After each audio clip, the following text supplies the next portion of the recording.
Oh yes, another weekend is in the books for the Call of Duty League, and guys, we have a ton to talk about today. Obviously, some debuts of some awesome players like Decimate and Huke, LA Thieves Seattle, obviously like OpTic's demise or the struggles they've been going through, and a lot more. We're gonna talk about it all in today's video. Basically, the 5 biggest things that we learned, the 5 biggest storylines from this weekend, heading into the Stage 3 Major, the last online tournament for hopefully a long time in Call of Duty. And I am hyped to talk about it. So without further ado, let's get right into this one. Let's go. Alrighty, so let's start with LA Thieves and of course the debut of Huke, the story of the past few weeks in the Call of Duty League.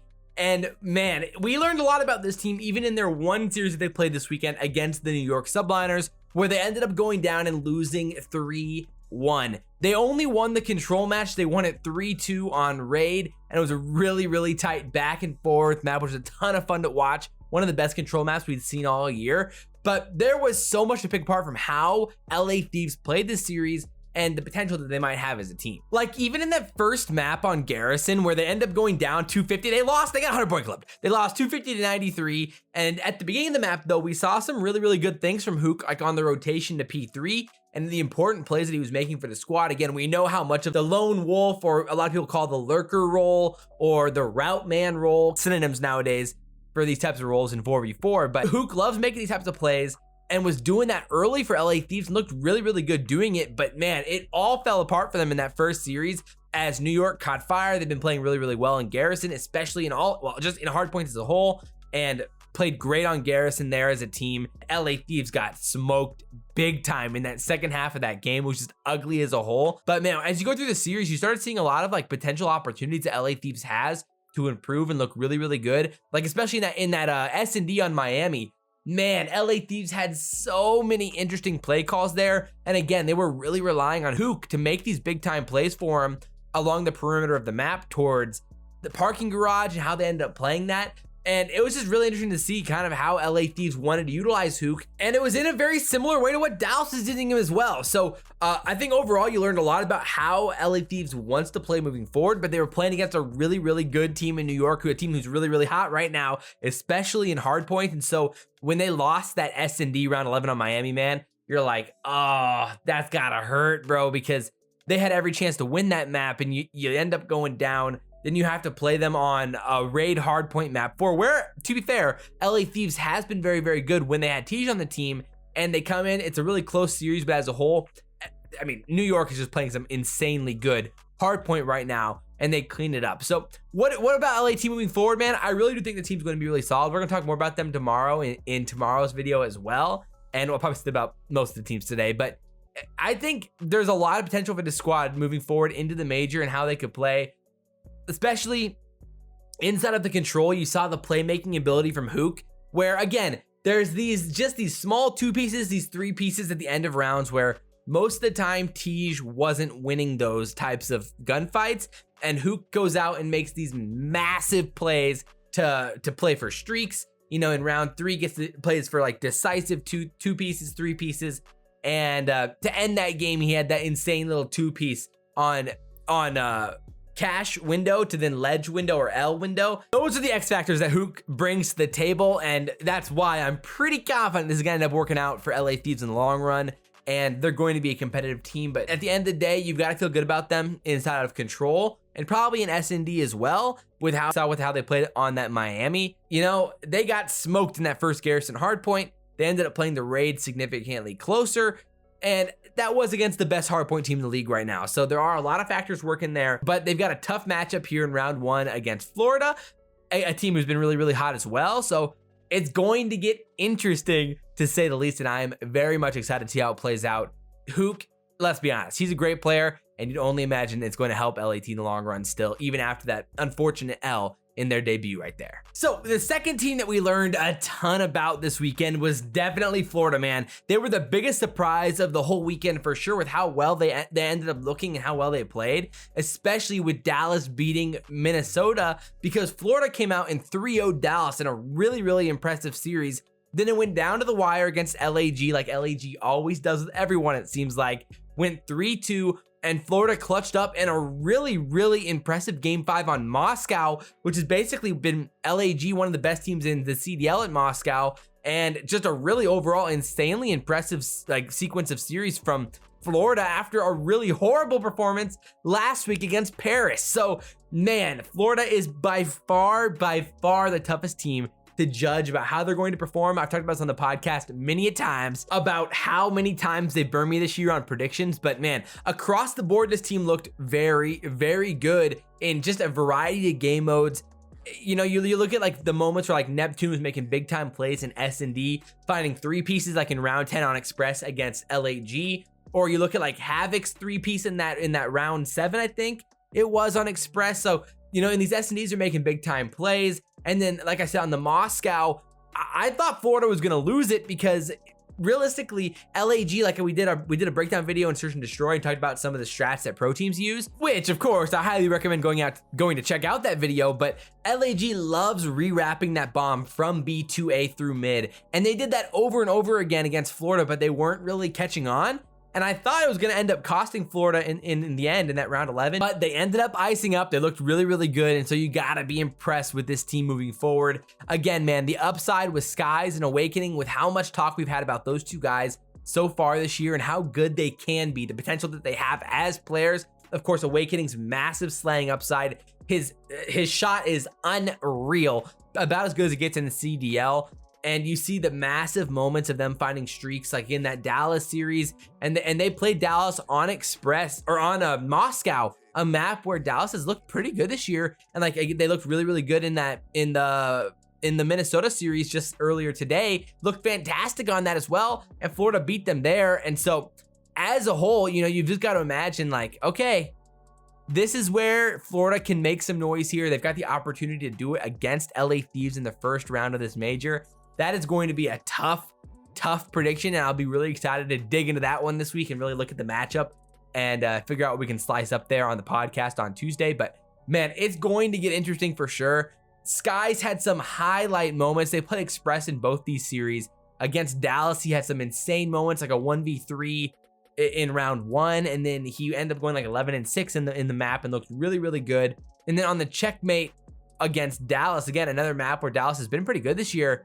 It's just like, man, the dominance there from Florida was so impressive. The positioning in those first 2 rounds of the control were about as good as we've seen any team play this year, with really just playing for those spawns, you know, controlling the map in controls, everything, and especially using that playing to your advantage, the long lines of sight with Skies and Awakening, running the map like they did against Dallas was really impressive. And so as a whole, man, you've got to like this team, and I talked so much about them this year with the potential that they have.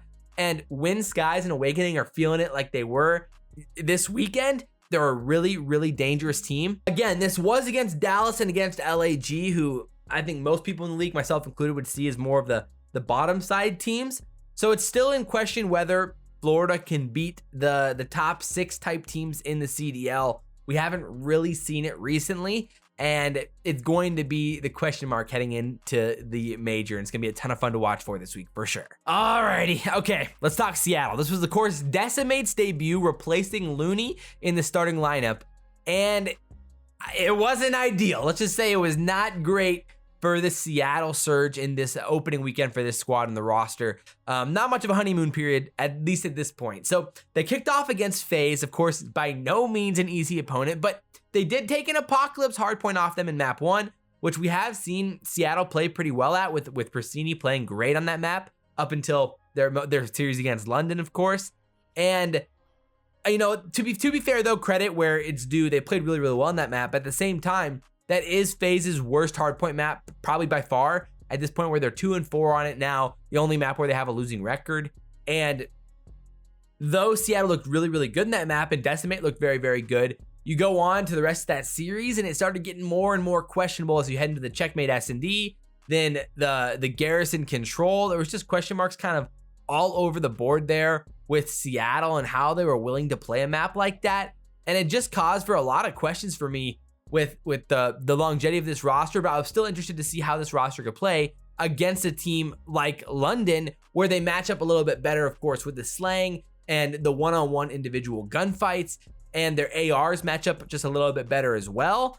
and they ended up losing 3-1 in the same kind of way, which was really disappointing if you're a Surge fan. The big question that I had going into this was whether or not Decimate could really provide that extra just spark, the extra little bit of natural slang that they needed to really make an impact on these maps, especially the mixy maps. A map like Apocalypse would have been really, really good to see them win against London. And the fact that they end up getting smoked on that Garrison, literally 100-point club, 250 to 75 against London, where Zappius was just going off. Paul X looked great. They just couldn't win a gunfight. That's a big time problem. Usually when you're hoping to get that top 6 type spark from a squad after they bring in a roster, the new player is winning some gunfights they should never win, making some insane plays around the map, and we weren't really seeing that type of flash from Decimate. He was making reliable plays, solid plays, but nothing that was like, all right, this is gonna be the next level of slang they need to take it to a top 6 type team. It didn't feel like that at all. So if I'm a Surge fan, I've got to be pretty demoralized after a weekend like this, especially with a loss 3-1 to London, who again is right down there with them in the bottom like 4 type team right now, even though London's shown a ton of improvement lately and is probably climbing up these leaderboards a little bit. It's just insanely frustrating. And man, I just don't know where you go from here if you're Seattle. There's a lot of things you could try to fix at this point across basically all the game modes. They won an Express S&D against London, but they got absolutely smoked in both hardpoints. And you know, they kept losing their controls, even though it was close. They ended up losing the Garrison. They just couldn't win an offense on Garrison. And you played Garrison against FaZe. It wasn't great either. And it's just a tough situation right now, man. You can really have no confidence in this team heading into the major this weekend, and it's going to be tough for Seattle fans out there, I'd imagine, moving forward for the next few weeks. And you know, we'll see if Decimate stays in the starting lineup. I'm not convinced that he would, but they might not really have any other option at this point, and they might just stick with it and see what happens. They'll for sure stick with it for this major, but if they end up going one and done in the major, which is very possible at this point, because they play the Guerillas in the first round, and so we'll see. I'm not convinced, and then if they win that, they got to go play OpTic, and so they haven't beat OpTic yet, and so I'm not liking Seattle's chances so far at this point, and there's just going to be some major issues for them to overcome heading into Stage 4 and into the first LAN tournament of the whole year at the end of Stage 4. Now let's talk to Subliners, because there were a lot of really interesting questions and scenarios around this team heading into this weekend about what this team could look like, how they could play, and man, they lived up to the hype in every single way. So of course, they beat OpTic in their first match of this weekend, 3-1 in a really, really, really impressive series where OpTic just did not look good. We'll talk about that in a second. And they dominated on Apocalypse. They looked great on Express S&D, where OpTic had looked good on that previously. They lost a really interesting checkmate Control, which is OpTic. OpTic likes those kind of mixy checkmate type maps, especially on Control. And then, man, you end up winning the map. You end up winning the series on a Moscow hardpoint, which is again a really overall impressive win against OpTic, who looked pretty good on Moscow heading into that series. So then you head into an LA Thieves match where there was a lot of, you know, potential scenarios with this one, with Huke coming in. And again, they looked great. I'm a little bit still worried about overall on Subliner Search and Destroy, where they have a few things to clean up, but they ended up clutching up in this one in round 11, like I said earlier. And, you know, like I said, they beat OpTic on Express. And so the big question mark was, can Hydra show up in S&D? Is the language barrier a problem in Search and Destroy? And we finally saw a really, really good Hydra in Search and Destroy, which is a big time problem for the rest of the CDL, because that was basically the only thing that was holding them back at this point. And they've won an insane amount of hard points now. They have won 9 hard points in a row since Hydra joined the team, and Hydra has been basically just a unit in almost all of them. So this team just is improved across the board. I think Max a way more comfortable flex than he was a main SMG in this game. Then you've got Hydra, who's been playing incredible, and that allows a Sim to do what he does best and be kind of that mixy SMG. Maybe more of a little bit, some would say that maybe probably the support role in the SMG, hitting those weird flanks, playing those weird angles. And this team's just finding its groove, man. They look really, really good. Clay played great this weekend, and there's gonna be a lot of mixed opinions about this team heading into the major. And I'm sure we'll talk a lot about them this week tomorrow and on the podcast on Tuesday. But my word, they impressed me a lot, and I'm excited to see what they can do at this major. Usually when I buy into the hype about New York, they let me down, and usually when I finally give up on them, they prove me wrong. And so we'll see. I feel like I'm buying in now, so we'll see how this major goes. It's going to get interesting for sure. You gotta love the New York Subliners. Now you know what time it is. It's time to talk OpTic Gaming and some of these struggles, man. So wow, what a weekend for OpTic, and you know, you gotta be frustrated. I'd imagine a lot of you OpTic fans out there are very frustrated with this team. After the recent performances, they're now on a 3-game losing streak with losses to LA Thieves, the Subliners, and Atlanta FaZe now back to back to back after beating London and beating the Surge in this stage 3. So it gets very interesting to talk about because their hardpoint has been just absolutely atrocious. They've lost a checkmate hardpoint to LA Thieves 252-05. Then they lost an Apocalypse hardpoint 250-117 to LA Thieves. Then they lost an Apocalypse hardpoint 250-92 to Subliners. Then a Moscow hardpoint 250-230. Then to FaZe, they lost Raid 250-88. They're getting bodied in hardpoint right now on a 5-game losing spree in hardpoint. When's the last time that happened to an OpTic roster? It's been probably a hot minute. Who knows? That's a great question. Stats guys, find that out. I really do think there are some legit questions for this team now. I have very low expectations for this team heading into the stage 3 major. Obviously, the question mark is, can LAN fix this team? Is the motivation a problem? Is the lack of emotional energy into matches a problem? Is it a confidence thing? Is it just straight up how this team plays Call of Duty? And unfortunately, after seeing them play against 3 really good teams, I'm leaning towards there's some legit fundamental issues with how this roster plays, especially in hardpoint. And man, there's just a lot to go through with this team. So like, for example, like in that Apocalypse hardpoint, it just felt like they were just struggling to win gunfights, plain and simple. And they were continually losing spawns. There seemed to be like a lack of patience on the map, and they were trying to force gunfights. There was moments where like Envoy was jumping out to chow Hydra on the sandbags side of the map, and it just, you're like, why? Like, you could have waited there for like an extra 2 seconds, played that slower. And there's been moments where Envoy's just shown a little bit lack of patience this year, trying to force things. And I think just rely on his gun skill just a little bit too much this year.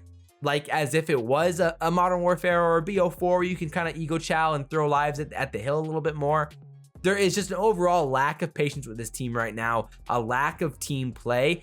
And you'd think it'd be getting fixed by now or getting a little bit better where these hardpoints would be a little bit more competitive. But if anything, they've gotten like less and less competitive in these hardpoints. And that's where you gotta have a lot of worry. Of course, they've played 3 really good teams, but I mean, come on. These are the teams that OpTic has to be able to beat, or at least very much compete with, at least force some game 5s with.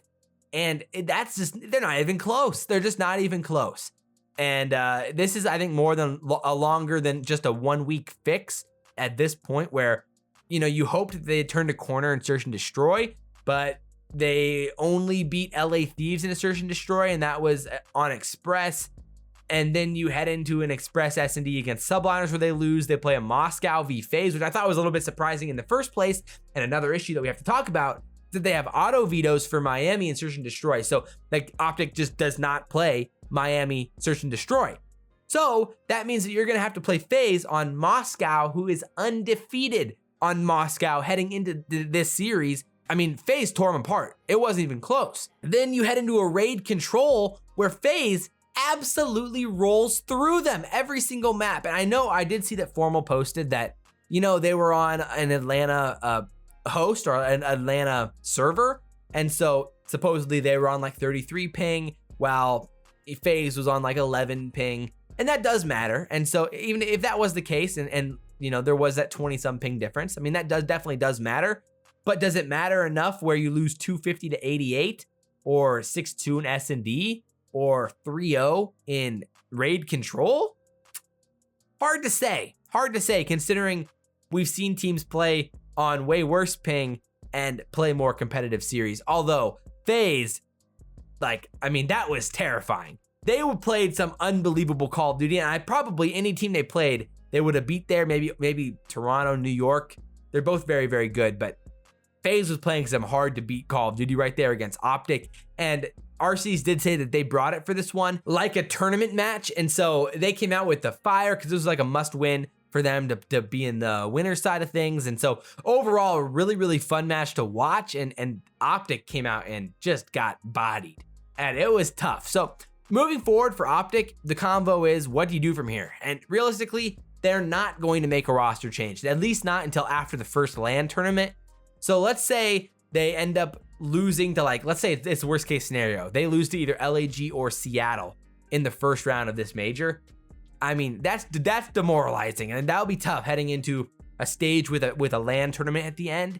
But they'd stick it out because they've been talking about LAN since the beginning of the year. But if they end up getting smoked again in this upcoming stage, you might have to consider a roster change at that point. But there's no way they're making a roster change until we see them on LAN. Realistically, it's hard to imagine that they're gonna fix this quick, like I said, but anything's possible. At the end of the day, what we talked about a lot so far this year is the relationship with how OpTic and Envoy play on the map together, where Envoy does like playing that Huke role, the same type of thing, the lone wolf, the route runner, which he did less of in these series today, but it just did not go well. It didn't work. They weren't winning their gunfights, and the trades still were not coming through. So they need to just really go back to drawing board 101, and it's gonna have to really rework how they think about the map and how they position themselves based off of the mini map and play with each other as a team. It's just hard to picture a world where it's smooth sledding for OpTic against the best teams.